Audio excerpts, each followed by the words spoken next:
Yuk jadi bagian dari dakwah kami. Dukung operasional dakwah dan sosial kami, raih pahala amal jariah yang terus mengalir sampai hari kiamat. Baik, bismillah. Assalamualaikum warahmatullahi wabarakatuh. Alhamdulillah, selalu saja lisan kita memuji dan memuja Allah atas segala nikmat yang Allah berikan kepada kita, terutama nikmat Islam dan iman. Karena dengan Islam dan iman kita jadi punya panduan hidup, kita jadi tahu siapa pencipta alam semesta ini, termasuk pencipta diri kita sendiri. Dan juga kita tahu mana yang boleh kita nikmati dari makanan, minuman, pakaian, pendapatan dan pergaulan, serta mana yang tidak boleh. Bisa dikenal dalam agama Allah dengan Islam, dengan halal dan haram dari agama Islam ini. Dan ini berarti menandakan memang kita menjadi orang yang sempurna di muka bumi ini. Karena semua yang mengikuti agama Allah pasti akan menjalani kehidupan yang sempurna. Semua yang diperintahkan baik-baik. Jujur, amanah, tanggung jawab. Kalaupun kita mengkonsumsi sesuatu maka halalan thayyibah, yang dibolehkan dan berkualitas. Dan di akhirat nanti kita akan menyempurnakan dengan balasan surga. Maka ini sebuah nikmat yang tidak terhingga. Dan saya yakin kita semua duduk di sini pada kesempatan ini dengan tujuan itu, agar kita lebih mendalami lagi agama Allah Subhanahu wa taala, dan tentunya kita bisa praktikkan sehingga kita bisa mendapatkan apa yang dijanjikan di dunia dan juga di akhirat. Selanjutnya kita panjatkan salam hormat kita kepada utusan Allah Nabi besar Muhammad sallallahu alaihi wasallam, sebagaimana Allah telah perintahkan kita untuk mengucapkan salam hormat tersebut. Baik, melanjutkan pada buku kita, ibu-ibu sekalian dan bapak-bapak mungkin yang ikut online, 31 tuntunan hidup berkah dan panjang umur ala Nabi SAW ditulis oleh Amir bin Muhammad Al-Mudhari. Dan kita sudah selesaikan pada pertemuan yang lalu, poin ke-15 berumrah pada bulan Ramadan. Dan kita akan melanjutkan pada kesempatan ini di poin ke-16. Sebenarnya masih berhubungan dengan masalah ibadah yang mulia, haji dan umrah. Dan sudah sempat kita singgung di poin ke-14 tentunya ya, tentang masalah berkeinginan untuk memperbanyak haji dan umrah. Nanti akan kita sinkronkan satu sama yang lain.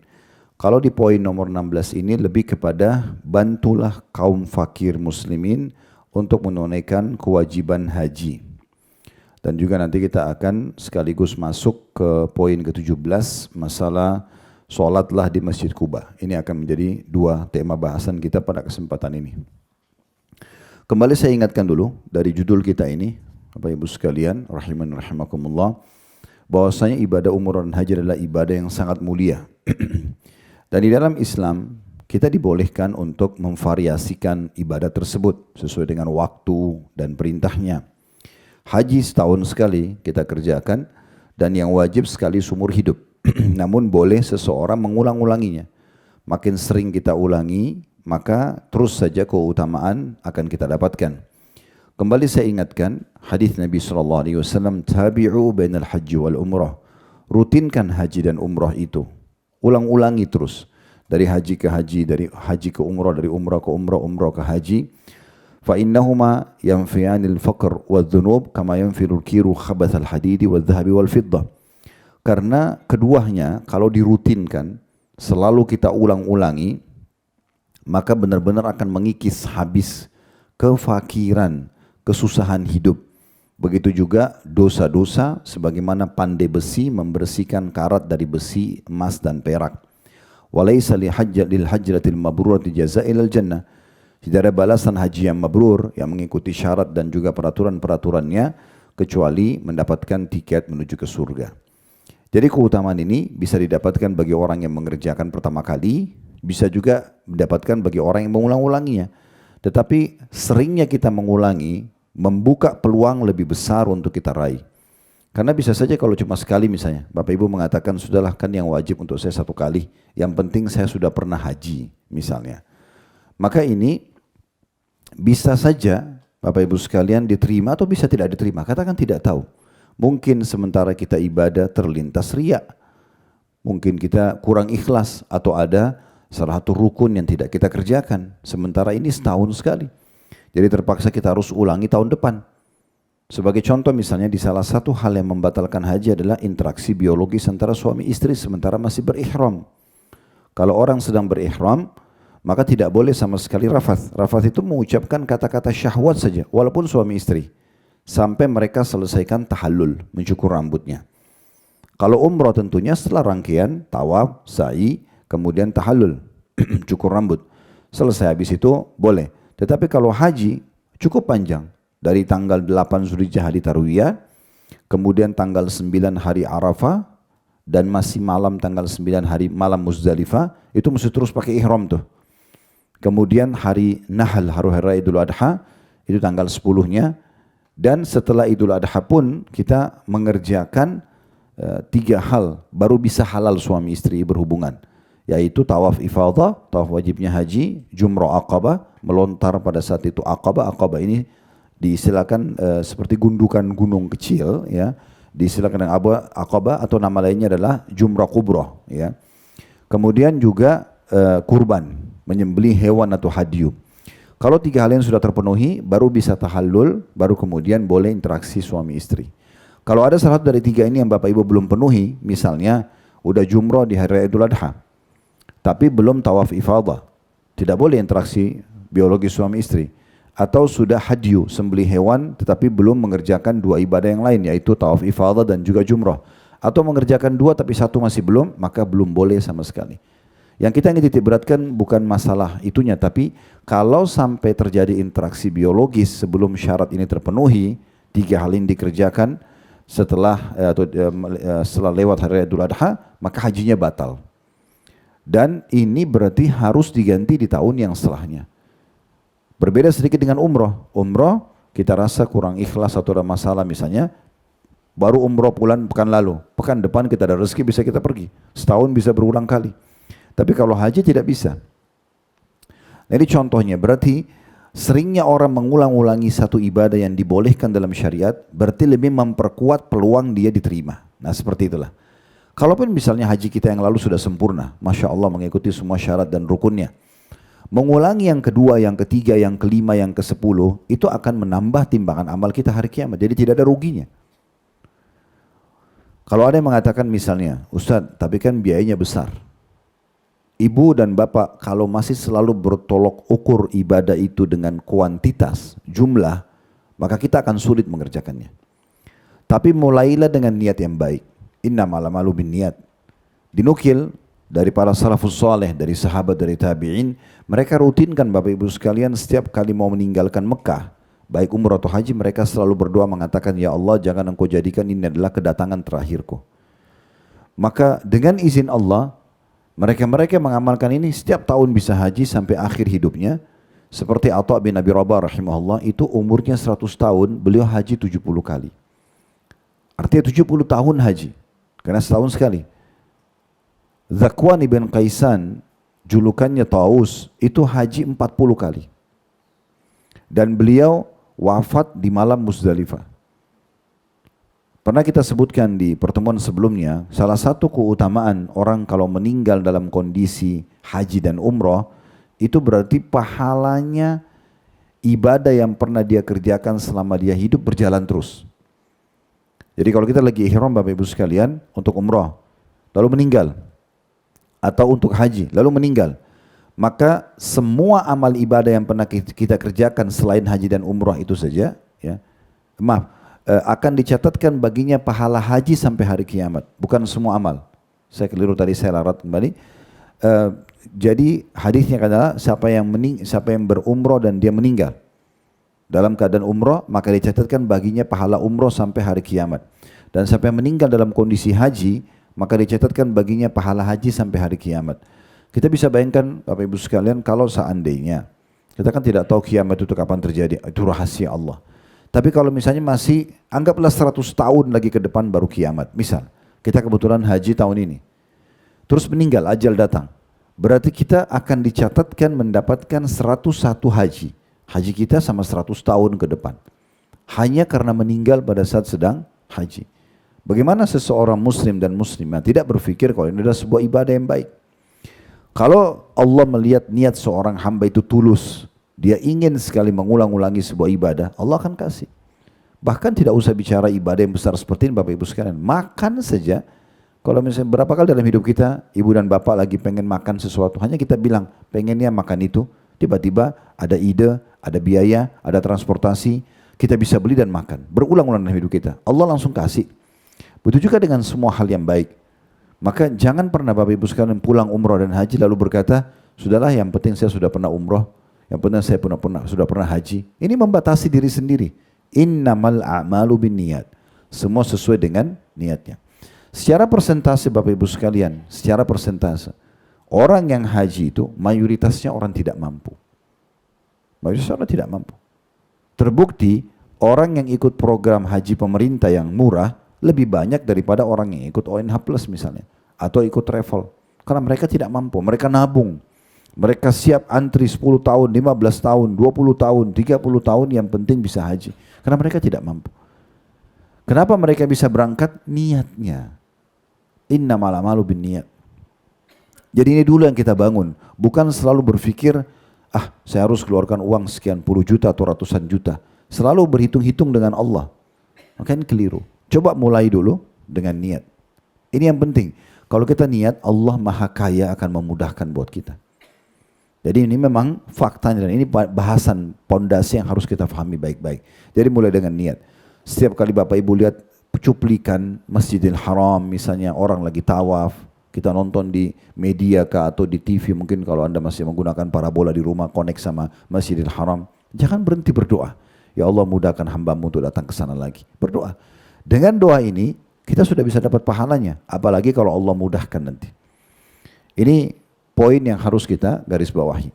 Baik haji begitu, umrah juga sama. Tetapi bedanya kalau haji dituntut lebih besar pahalanya. Imam Syafi'i rahimahullah didahului sebelumnya oleh Ibnu Abbas radhiyallahu anhu sahabat Nabi dan juga Atha bin Abi Rabah menyatakan umrah yang pertama wajib. Umrah yang pertama wajib. Selama ini kan kita dengar hukumnya umrah itu sunnah.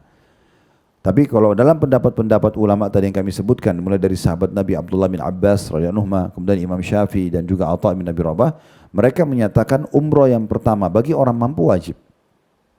Jadi jangan dianggap remeh. Sudahlah nanti aja. Nanti aja. Padahal Bapak Ibu punya kemampuan. Ya. Jadi jangan ditunda karena umrah pertama wajib.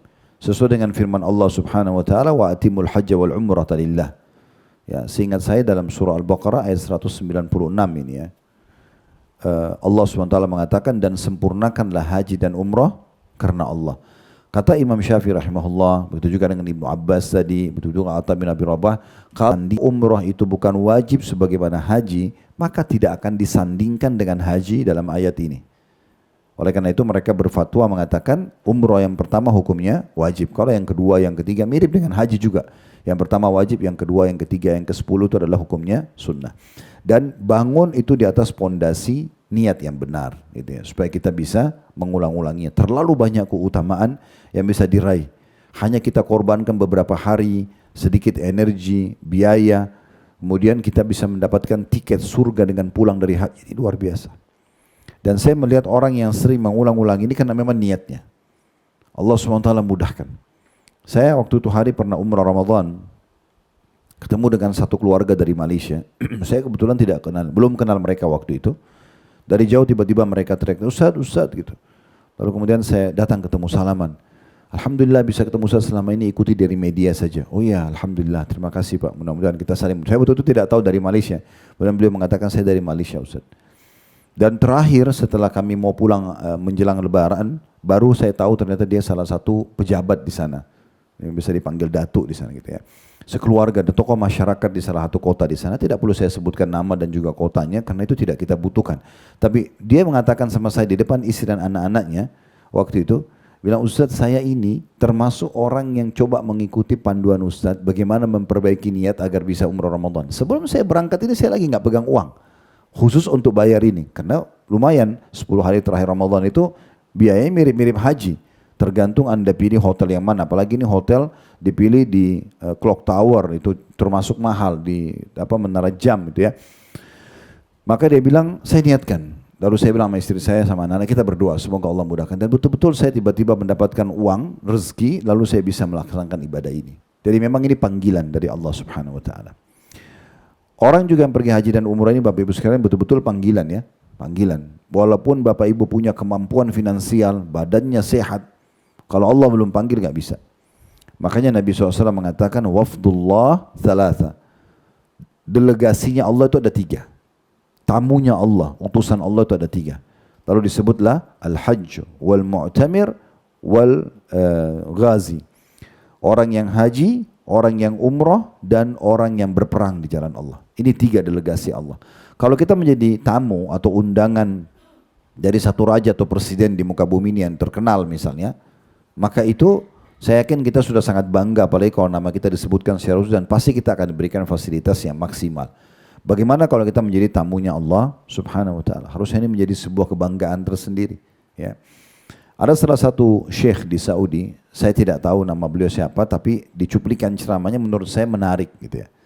Sempat di-share oleh teman-teman dari sana, dan hanya potongan cuplikan dan juga tidak diperlihatkan gambar beliau karena backgroundnya itu justru gambar orang lagi tawaf, lagi sa'i gitu ya. Beliau mengatakan, saya melihat siapapun yang Allah mudahkan menginjakkan kakinya di Mekah, baik untuk umrah atau haji, terutama di umur-umur yang sudah lanjut usia, berarti Allah menyayangi mereka. Karena Allah seperti memberikan di akhir hidup mereka ya peluang untuk membersihkan dosa-dosanya. Karena haji dan umrah membersihkan dosa. Bukankah Nabi SAW mengatakan haji yang tidak ada rafath, tidak ada mengucapkan kalimat syahwat, tidak ada fusuk, perbuatan dosa-dosa, maka dia akan kembali seperti baru dilahirkan oleh ibunya. Kita bisa bayangkan seperti bayi yang masih bersih, tidak punya dosa. Mungkin sudah sekian 30 tahun, 40 tahun kita berbuat dosa, bersih dengan sekali kita lakukan perjalanan. Kalau orang berpikir ini, dia tidak akan pikir lagi masalah uang yang dia keluarkan. Belum lagi Allah berfirman dalam surah Saba, surah nomor 34 ayat 39, di potongan ayatnya, surah Saba, surah nomor 34, surah nomor 34 ayat 39. Wa ma anfaqtum min syai'in fahuwa yukhlifu. Potongan ayat situ ya, di tengah-tengahnya. Dan apapun yang kalian infakkan, pasti Allah akan ganti. Jadi enggak usah hitung-hitungan sama Allah subhanahu wa ta'ala. Selama untuk ibadah keluarkan. Nanti ini ada ibadah kurban yang tidak haji misalnya. Udah beli aja hewan yang terbaik. Untuk apa kita perhitungan dengan Allah subhanahu wa ta'ala? Toh Allah berjanji dalam surah Saba tadi, semua yang kalian infakkan di jalan Allah, Allah akan ganti. Para sahabat Nabi Ridwanullah alaihim kalau mereka mau berkurban, bahkan mereka membeli hewannya 6 bulan sebelumnya. Mereka sengaja gemukkan, mereka sehatkan, ya mereka rawat dengan baik. Nanti di hari H disembeli di Idul Adha itu maksimal diberikan di jalan Allah Subhanahu Wa Taala.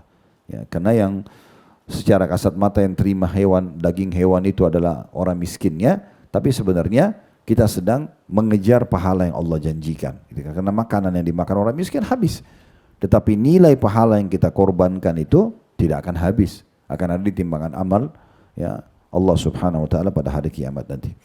Nah jadi memang ada peluang dan pahala yang sangat besar daripada ibadah haji dan umrah ini ya.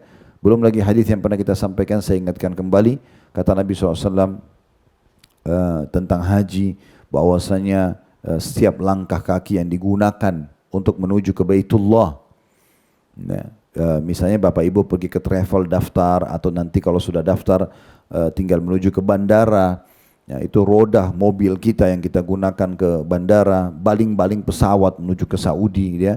Semua pokoknya rangkaian perjalanan ini, kata Nabi SAW, tidak ada satu langkah pun, langkah kakimu dan juga tungganganmu menuju ke Baitullah, kecuali akan dicatatkan satu pahala, diampunkan satu dosa. Kalau masa dulu orang naik unta atau kuda, masa sekarang orang sudah naik mobil. Bagaimana hitungannya itu Allah Maha Kuasa. Tapi Nabi janjikan, tidak ada atau seseorang kalau menuju ke Baitullah tidak ada satu langkah kaki dia ataupun hewan tunggangannya kecuali akan dicatatkan satu pahala, diampuni satu dosa. Dalam beberapa riwayat kalau tidak salah juga diangkat satu derajat di surga nanti. Kemudian pada saat menuju ke Mekah, ya, tawaf itu pembersihan dosa. Salat di belakang maqam Ibrahim 2 rakaat, kurang lebih cuma 2 menit 3 menit saja.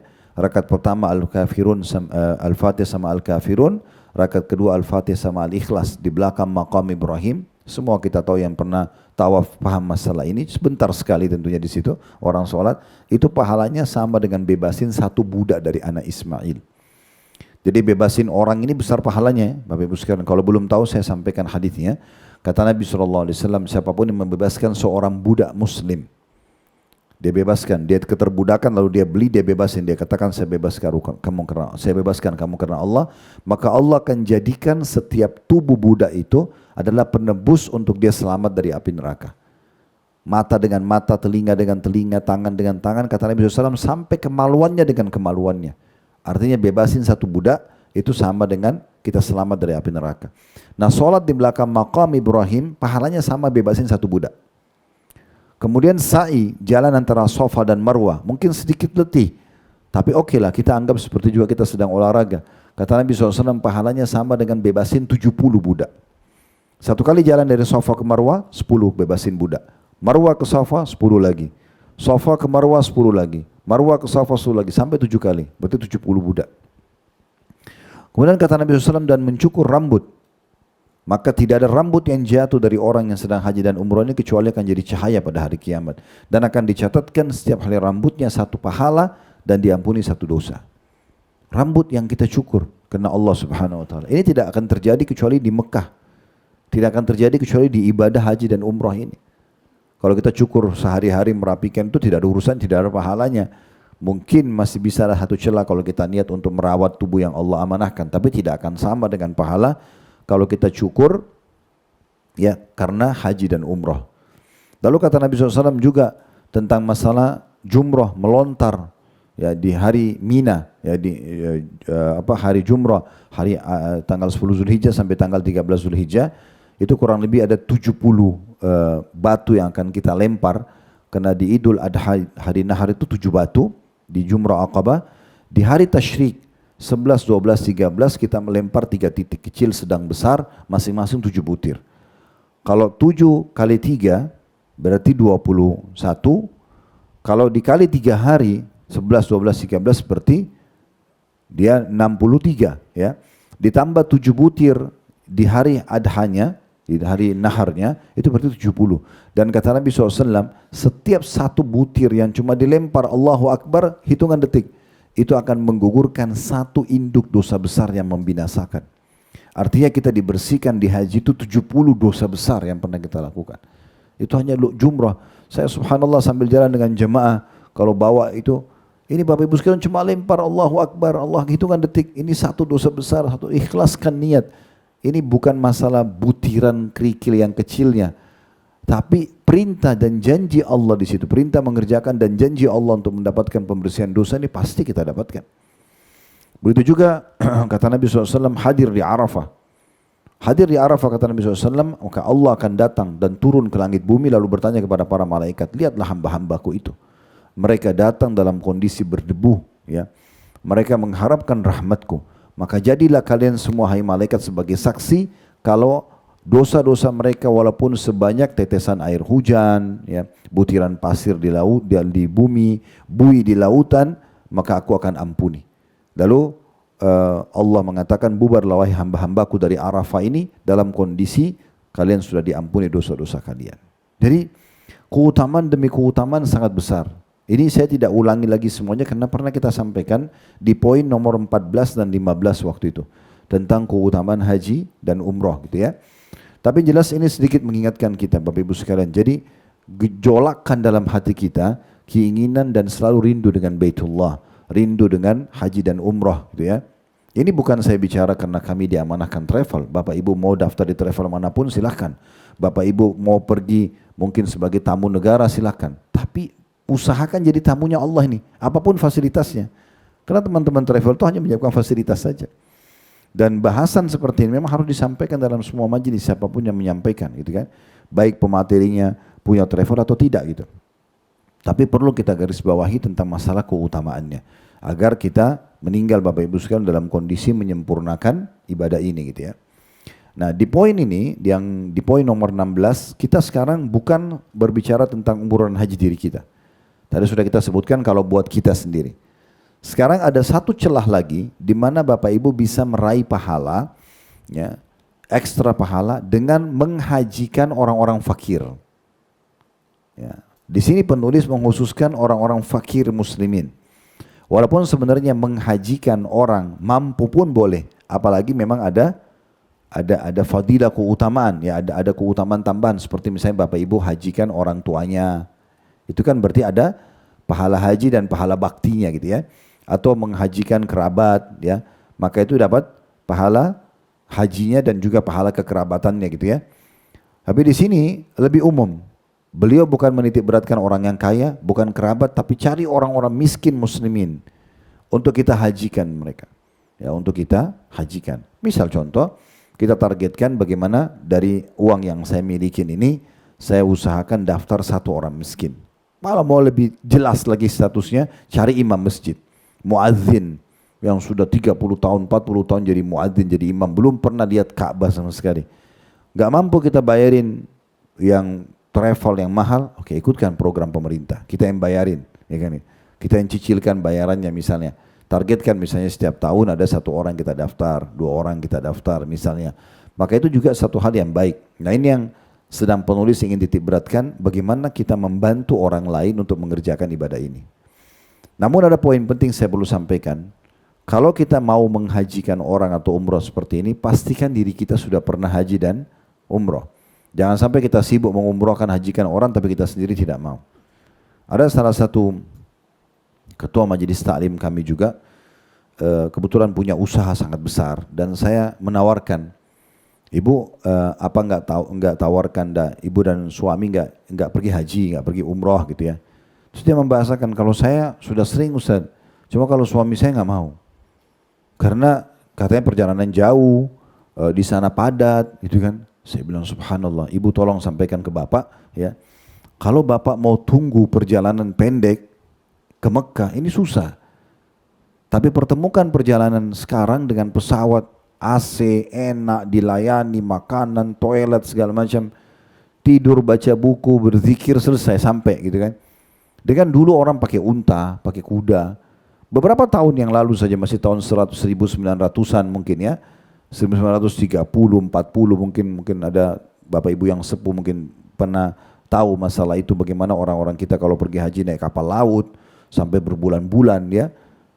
Mereka harus transit di beberapa negara dan kadang-kadang sudah pamit sama keluarganya, mungkin mereka tidak kembali lagi.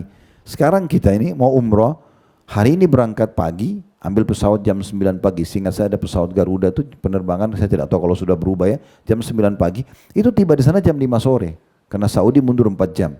Bisa umroh, hari itu juga langsung masuk Mekah umroh, ambil pesawat malam jam 2, jam 1 malam sudah bisa pulang lagi. Atau besoknya, dengan begitu mudahnya. Maka tidak ada alasan untuk mengatakan, oh saya tidak pergi. Seperti umroh Ramadan yang pernah sempat kita singgung di poin nomor 15 yang lalu ya. Yang kata Nabi SAW, umroh Ramadan sama dengan haji bersamaku. Sesibuk-sibuknya Bapak Ibu, bisa lowongin sehari aja. Yang penting sudah pergi umroh Ramadan, store wajah kepada Allah lah, tanda kutip di sini ya. Selesai umrah pulang besoknya. Masih bisa. Masih bisa lebaran sama keluarga. Mungkin Bapak Ibu bisa pilih di malam-malam ganjil di 10 terakhir Ramadan, tektokan pergi lalu pulang besoknya. Bisa sekali kita. Contohnya. Cuma ini tergantung bagaimana orang peduli atau tidak gitu. Tentu lebih baik lagi kalau misalnya kita sudah pernah umrah haji nih. Lalu kita ada kelebihan rezeki, kita ingin umrah dan haji lagi. Saya sempat singgung di pertemuan sebelumnya. Kalau Bapak Ibu punya peluang untuk umroh dan haji, mana pilihannya? Saya umroh dan haji lagi, atau saya umrohkan orang lain? Tentu yang lebih baik Anda umroh dan haji lagi. Begitu ada lebih rezeki, Anda umrohkan orang lain, Anda hajikan orang lain. Kecuali, saya sempat singgung waktu itu, saya ingatkan lagi, orang ini punya hak tambahan, seperti kedua orang tua. Karena kalau kedua orang tua kita, misalnya kita sudah haji tahun lalu, tahun ini kita hajikan mereka. Maka ada bab baktinya, gitu kan, berbeda. Jadi kalau bisa ada kelebihan rezeki kita haji, ada lebih rezeki lagi baru kita hajikan orang lain. Ya. Atau kita umroh, ada kelebihan rezeki kita umrohkan juga orang lain. Itu jauh lebih baik. Ya, tapi kalau ada orang mengatakan, Ustaz saya kan sudah umroh 2-3 kali. Saya ingin sekarang umrohkan tetangga saya, imam masjid atau kerabat misalnya. Boleh saja, itu hak ibu. Hak Bapak Ibu sekalian silakan ya. Bukan berarti tadi saya katakan itu berarti harus Anda umroh lagi dan haji lagi. Tapi lebih baik kalau Anda punya peluang. Karena kalau ada sentuhan dalam hati dan ada kelebihan rezeki dan kesehatan untuk pergi, berarti Bapak Ibu yang sedang Allah panggil. Ya kan? Orang-orang yang kita mau umroh hajikan itu sebenarnya mereka belum dapat panggilan karena mereka belum punya kemampuan. Cuma di sini penulis ingin menyelipkan di poin masalah haji dan umroh ini supaya kita jangan lupakan orang lain selama kita mampu untuk mengajak mereka gitu ya. Dan kenapa difokuskan ke masalah orang fakir dan orang miskin ini? Karena mereka kemungkinan besar tidak bisa pergi. Kalau keluarga kita yang mampu atau orang yang mampu, kemungkinan besar mereka bisa pergi kapan saja, ya. Karena mereka punya kemampuan finansial. Tapi orang yang tidak mampu ini, maka harusnya diperhatikan secara khusus. Tentu saja Bapak Ibu sekalian, kalau kita umroh dan hajikan orang lain, berarti kita juga akan dapat pahala dia ya. Misal Bapak Ibu umrohkan orang tuanya, kita sudah dapat pahala umroh dan haji, walaupun mereka yang mengerjakan karena kita yang biayai. Plus kita juga dapat pahala kekerabatan. Kita umroh dan hajikan imam masjid dekat rumah, marbotnya misalnya, dia dapat pahalanya, kita dapat pahala yang sama karena kita yang biayai. Plus lagi ya kita juga dapat pahala yang lain, yaitu membantu kaum muslimin ya. Karena itu akan kita singgung di masalah membantu mereka. Itu adalah salah satu ibadah juga yang diberikan pahala besar oleh Allah Subhanahu wa taala ya. Baik. Di sini juga perlu kita garis bawahi di judul kita, bantulah. Nah, di sini jadi bukan hanya sekedar bicara masalah haji dan begitu banyak keutamaan tadi, tapi juga dimasukkan adalah bantulah. Sebelum saya masuk ke masalah penjelasan bantu, ada juga satu poin yang terlintas di benak saya tentang masalah haji dan umroh ini. Bapak Ibu jangan lupa membadalkan. Kalau kita belum mampu untuk membiayai satu orang misalnya, karena biaya haji besar atau biaya umroh besar, maka minimal orang-orang terdekat kita, misalnya Bapak Ibu punya orang tua yang sudah meninggal atau sudah pikun, udah nggak mampu lakukan perjalanan, bisa kita badal ya. Travel-travel itu rata-rata menyiapkan badal. Seperti di tempat kami siapkan badal. Bapak Ibu bisa programkan setiap tahun hajikan buat orang tua Bapak Ibu. Itu tidak seberapa biayanya.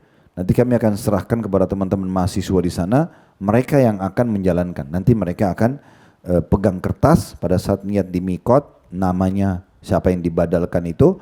Berikut juga dia pada saat tawaf, pada saat sa'i, ya, kalau umroh pada saat tahallul. Kalau haji ditambah pada saat dia wukuf di Arafah, pada saat dia jumrah, pada saat dia mabit di Musdalifah. Semua itu ada potongan cuplikan video yang akan Bapak Ibu tahu, oh ternyata sudah dilaksanakan. Plus nanti travel akan mengeluarkan sertifikat badal haji ataupun badal umroh.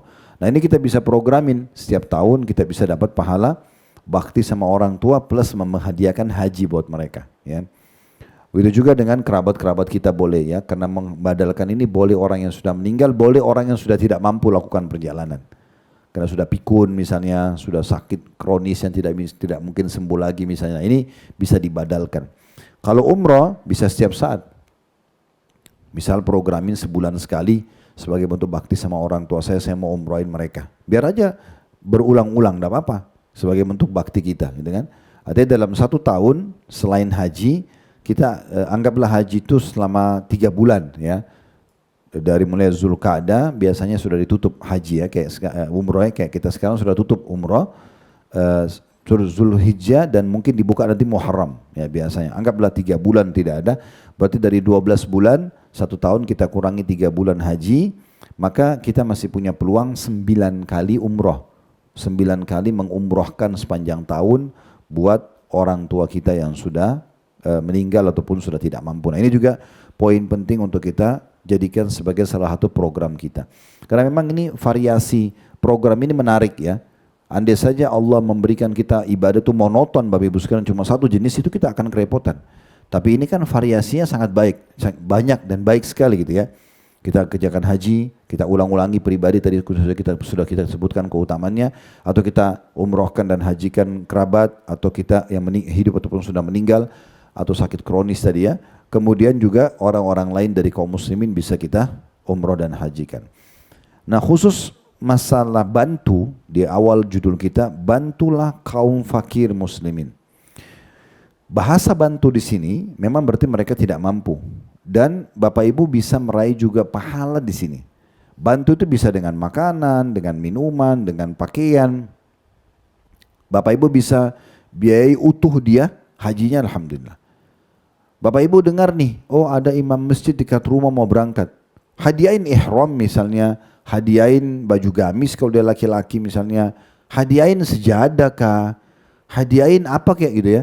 Ikut andil di situ. Kan gitu. Atau kasih uang saku buat dia kebutuhan transportasinya.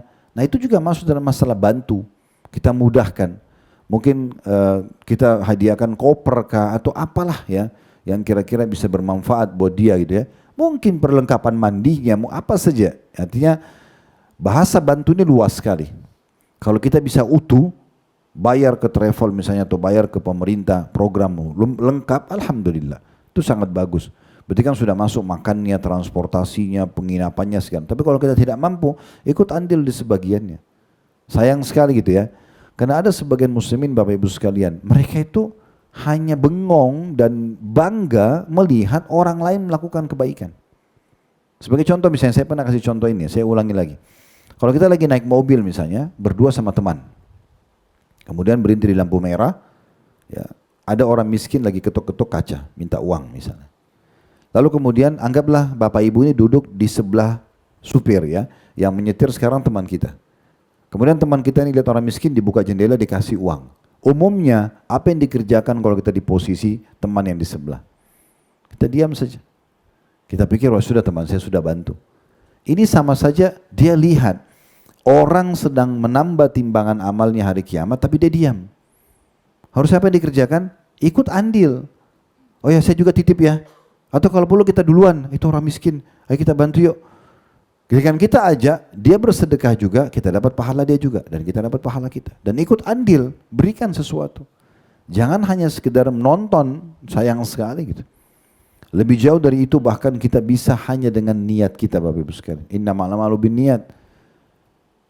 Kalau kita misalnya lewat Istiqlal dan kita cuma bilang, oh bagus ya Istiqlal besar, gitu kan. Oh dulu dibangun oleh Presiden pertama Indonesia, oh ini dan itu misalnya. Oh ini maskotnya Jakarta. Apa kira-kira manfaatnya Bapak Ibu sekalian? Gak ada manfaat. Gak ada memberikan manfaat apa-apa sama kita.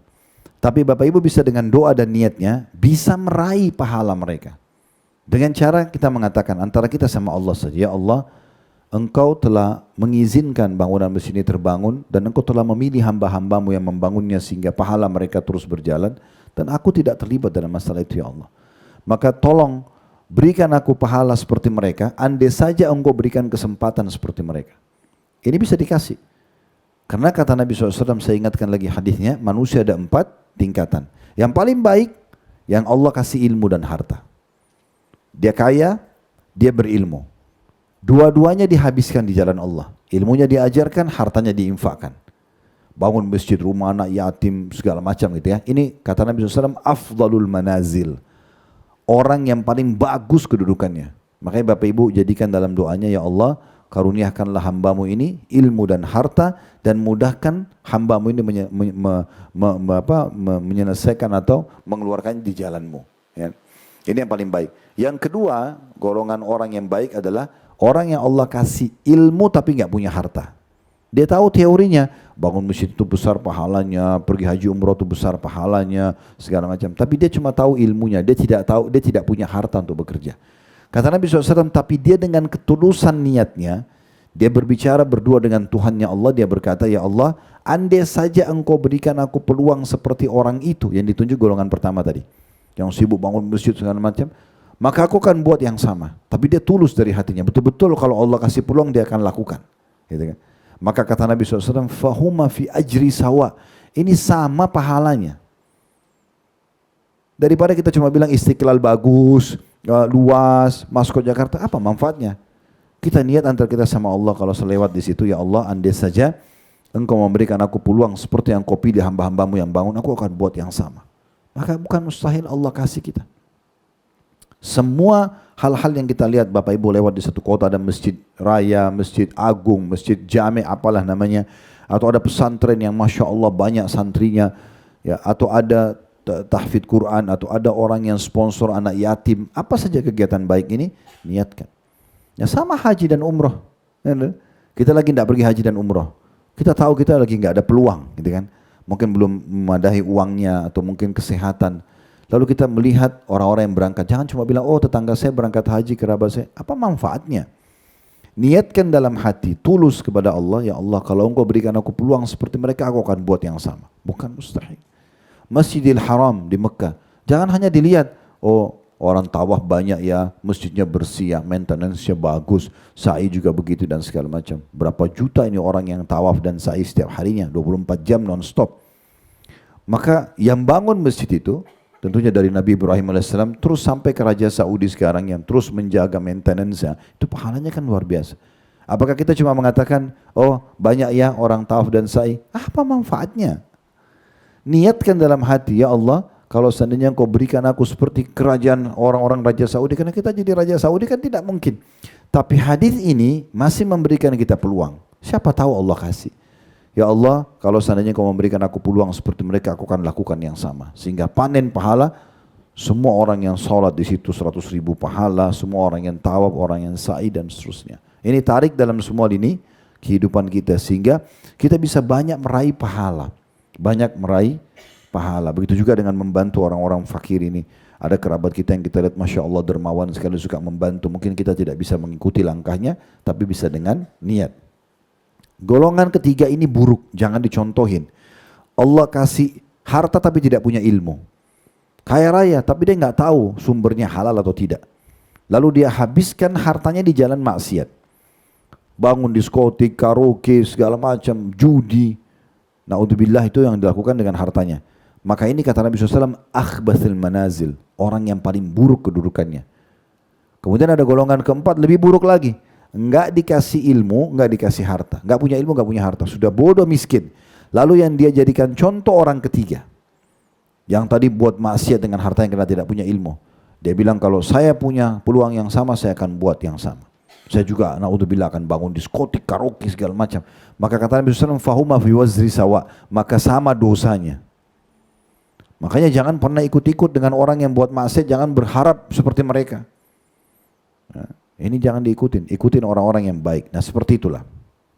Ini juga masih berhubungan dengan masalah judul karena memang di sini beliau tidak sebutkan dalilnya, maka kita banyak fokus ke judulnya ya. Kemudian yang perlu digarisbawahi juga makna fakir ya.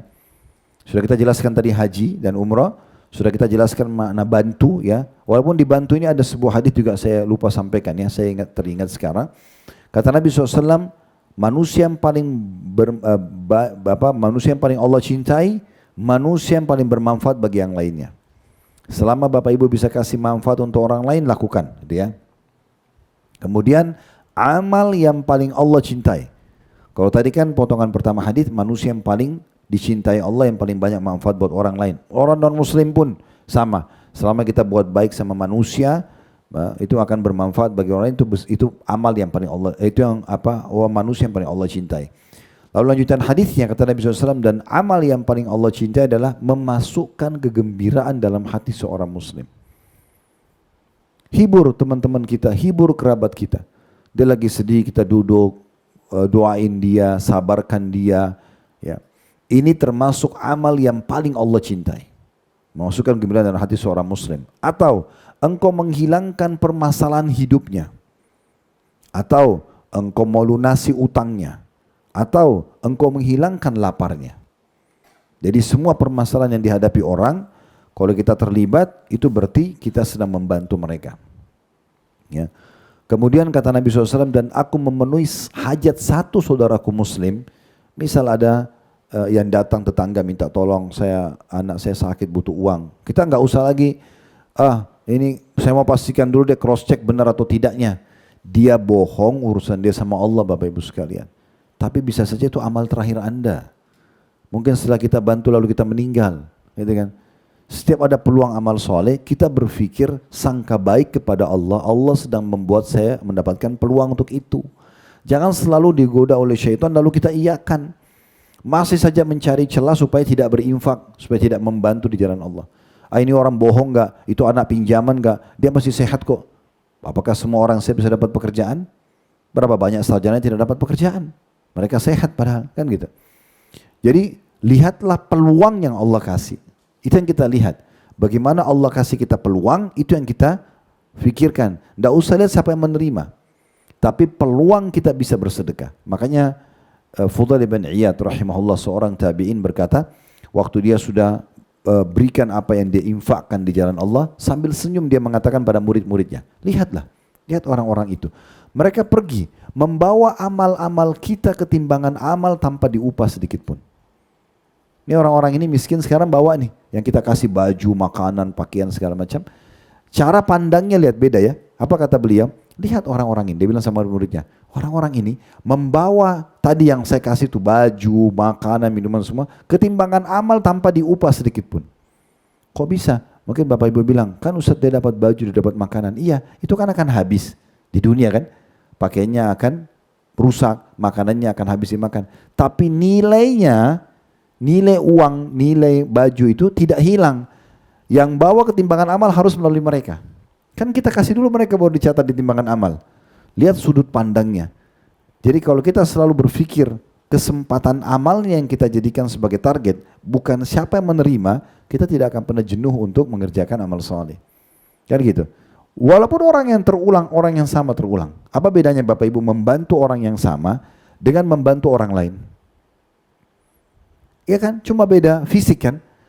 Kita sekarang targetnya bukan orangnya, targetnya amal itu. Kesempatan sedekahnya. Kalau Bapak Ibu punya orang yang rutin Bapak Ibu bantu, kenapa harus pindah? Tidak harus masalah, tidak apa-apa. Ya. Sekarang kita balik kasusnya Bapak Ibu sekarang. Kalau seandainya orang-orang yang minta itu, secara ekonomi sudah seperti kita misalnya. Apakah dia masih buka pintu mengemis? Saya yakin tidak mungkin. Gitu. Kecuali orang sudah rusak secara kejiwaan, naudzubillah ya. Tapi kalau kayak kita sekarang Allah sudah bukakan pintu rezeki. Masa kita mau datang ke rumah orang minta nasi? Ya kan, minta uang? Nggak mungkin itu. Mereka melakukan itu karena mereka butuh. Selama minta berarti mereka butuh. Dan lupain aja mereka. Yang kita pikirkan peluangnya itu loh. Peluang kita memberi karena harus melalui mereka baru ditaruh di timbangan amal. Kan gitu. Nah itu. Sekarang kalau Anda sudah bantu Palestina. Saya sudah pernah bantu kok bulan lalu Ustaz. Itu bulan lalu. Udah dicatat sama Allah. Hari ini bagaimana? Mumpung Anda masih hidup. Bantu lagi. Besok bantu lagi. Kalau ada kotak amal di masjid dekat rumah ditaruh, biasanya kita lihat di Indonesia banyak, Jakarta lah gitu ya, kita jalan banyak yang kotak. Saya sudah bantu tadi pagi, pulang masih ada kotak amal, bantu aja lagi. Tadi pagi sudah dicatat, sekarang masih ada peluangnya.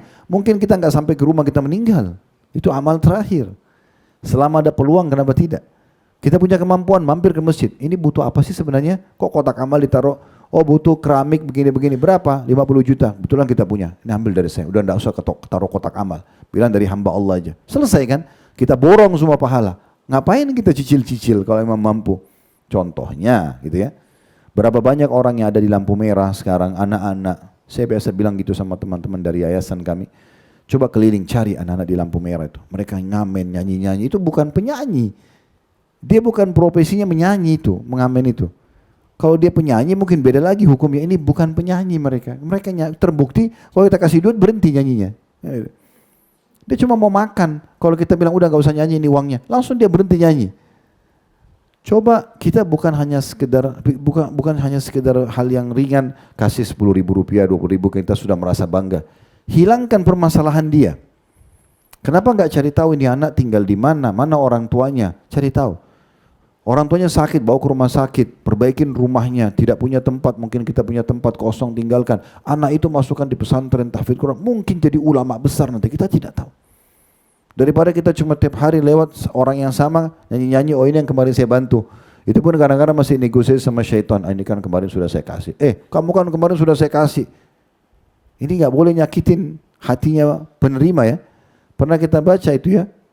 Saya ingatkan Bapak Ibu jangan lupa selalu ulang-ulang itu ya. Al-Baqarah surah nomor 2 ayat 261 sampai 274. Itu tentang ayat, belasan ayat tentang sedekah. Bantu orang gitu ya. Syaratnya supaya diterima nggak boleh sakitin hati penerima. Tidak boleh menyebut-nyebut. Jadi makanya targetnya nggak usah lihat orang penerimanya. Peluangnya itulah yang kita lihat. Ini saya ulang-ulangi. Peluang, selama ada peluang kita, itu yang mahal. Karena bisa saja ada orang tidak dikasih peluang Bapak Ibu sekalian. Tidak dikasih peluang sama Allah. Ada orang yang sehat badannya, punya harta, enggak pergi haji. Berapa kali, berapa tahun ini, Alhamdulillah Allah mudahkan kita pergi haji. Bawa jemaah. Banyak jemaah kami sudah tua. Saya tanya, Bapak sudah pernah haji? Belum pernah. Untung dia haji tuh. Kayak sudah di akhir hidup gitu. Udah 65 tahun, 70 tahun, 75 tahun. Mana dia selama ini? Masih untung Allah kasih dia peluang. Harusnya kan dia sudah mengulang-ulangi berapa kali. Padahal orang mampu gitu kan. Nah jangan disia-siakan. Setiap ada kesempatan jangan disia-siakan. Nah fakir ini Bapak Ibu sekalian ada bedanya sama miskin ya. Kita kan biasanya Indonesia digabung antara fakir miskin ya. Sebenarnya fakir itu di bawahnya orang miskin. Kalau fakir Bapak Ibu sekalian definisinya kurang lebih Orang yang tidak tahu mau makan apa hari ini apalagi besok, itu fakir. Nggak punya apa-apa sama sekali. Jadi setiap mau makan itu harus minta sama orang, itu fakir. Mungkin baju di badan bajunya cuma yang di badan saja. Mungkin tidak ada tempat tinggalnya, bernaungkan pohon atau ya, saya pernah lewat waktu itu di daerah Surabaya, di sebelah kali orang cuma pakai kardus tidur di bawah pohon. Tiap hari begitu sama istri sama anaknya, subhanallah ya. Ada orang begitu. Nah, ini fakir. Kalau orang miskin Bapak Ibu sekalian, orang yang punya income, punya pendapatan tapi tidak cukup. Maaf, kayak misalnya asisten rumah tangga Anda kasih 2 juta atau 3 juta per bulan misalnya, contoh. Sebenarnya kebutuhan dia mungkin dia punya 3 anak di kampung, mungkin dia juga harus kirim kepada kerabatnya, mungkin kebutuhan dia 3,5 juta misal. Itu orang miskin namanya. Gaji 3 juta tapi dia butuh 3,5 juta. Ya, siapa saja yang punya income tapi kurang, makanya namanya orang miskin. Nah, fakir dan miskin ini masuk dalam kategori penerima zakat ya. Bisa orang yang tidak punya income sama sekali Bapak Ibu kasih zakat Anda, atau orang yang punya income tapi nggak cukup. Itu bisa. Bahkan ada orang yang kerja sebagai pegawai, tapi karena dia tidak cukup, dia harus utang setiap bulannya, maka orang seperti ini juga orang yang miskin. Nah, penulis fokus ke masalah fakir. Memang tidak ada income-nya orang ini. Coba dahulukan fakir sebelum orang miskin. Karena orang miskin itu punya income, cuman tidak cukup. Nah, orang-orang fakir ini betul-betul tidak ada. Bapak Ibu fahami baik-baik hadis Nabi SAW, innama turzakuna li fuqaraikum. Ketahuilah kalian betul-betul diberikan rezeki justru dari orang-orang fakir kalian. Jangan pernah lihat orang lewat fakir, lewat saja. Depan mata Bapak Ibu dorong gerobak, miskin, susah itu. Dorong gerobak tidak pakai sendal. Saya pernah lihat orang dorong gerobak, bapak sudah tidak pakai sendal. Istrinya dorong gerobaknya, anaknya di atas gerobak. Susah sekali hidupnya. Mobil lula-lala nggak ada satupun mampir kasih uang. Subhanallah. Ini kemana hatinya orang-orang ini tuh? Ini orang fakir. Artinya ini kasih, ini derajatnya tinggi di surga, pahalanya besar. Dan orang-orang layak. Kalau perlu mau lebih jauh lagi, tadi saya bilang hilangkan permasalahan hidup mereka. Cari tahu di mana mungkin bisa dimasukkan, terutama anak-anaknya ya. Kalau saya melihat anak-anak mereka ini kan masih polos Bapak Ibu sekalian ya. Bisa kita masukin di pesantren, biayai masuk di pesantren. Mudah-mudahan jadi ulama besar. Jadi pesan sama pesantrennya, tolong ya anak ini dijadikan manusia yang benar gitu. Biayai. Target sebulan 1 orang aja misalnya. Atau setahun 1 orang enggak apa-apa. Yang penting ada orang fakir dan miskin yang kita bantu. Ini terutama penyelamatan pendidikan penting sekali. Karena menghadiahkan ilmu kepada mereka, itu berarti menghadiahkan masa depan yang cerah bagi mereka. Selama mereka bodoh Bapak Ibu sekalian, maka biar kita kenyangin perutnya, kasih baju tidak ada manfaat. Tidak sebesar manfaat kalau kita kasih ilmu. Nanti dia bisa kreatif dan kalau dia punya ilmu ya. Dia bisa nanti jadi sarjana, kita biayai sampai selesai kuliahnya kalau perlu. Nah itu bagus ya. Nah ini poin tentang masalah fakir juga. Saya bacakan kata penulis, Anda dapat menambah kebajikan dengan cara membantu kaum fakir muslimin untuk melaksanakan kewajiban haji dari harta Anda. Jika Anda orang yang mampu, maka Allah mencatat ya untukmu seperti pahala haji mereka. Nah ini salah satu peluang yang memang harus diperhatikan gitu ya. Baik, tadi saya janjikan kita juga akan baca poin ke-17 ya tentang masalah Masjid Kuba, tapi karena melihat waktu, saya melihat sudah 1:30 kurang lebih. Mungkin saya fokus di sini saja di 3 poin besar tadi, yaitu membahas tentang masalah haji dan umrah, kemudian tentang masalah definisi bantuan tadi seperti apa saja. Mungkin Bapak Ibu ada yang terlintas di benaknya pertanyaan, silakan. Dan juga tentang masalah orang-orang fakir dan miskin yang tadi sudah kita sampaikan perbedaan definisi mereka. Baik, kalau ada benar dari Allah silakan diambil dan diamalkan. Kalau ada salah dari saya mohon dimaafkan. Subhanakallahumma bihamdika asyhadu an la ilaha illa anta astaghfiruka wa atubu ilaik. Wassalamualaikum warahmatullahi wabarakatuh.